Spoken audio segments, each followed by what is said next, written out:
Hi there guys, in today's video I will show you how to change video quality on Facebook.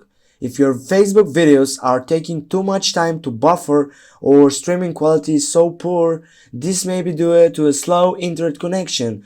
But first you need to configure Facebook to stream videos in CD only format. That means on the standard definition. First what you need to do is to click on the right upper side on the three dots icon and then search for settings.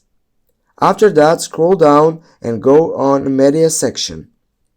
Then as you can see, the first section says video quality and you have managed your default video quality and the amount of the mobile data that you can use with the following options. Now as you can see, here is selected the second option. We need to select the first option to change the video quality.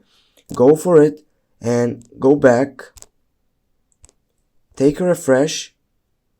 And now guys, thanks so much. Make sure to hit that like and share the video. If you have any questions about this, comment down below and see you soon guys.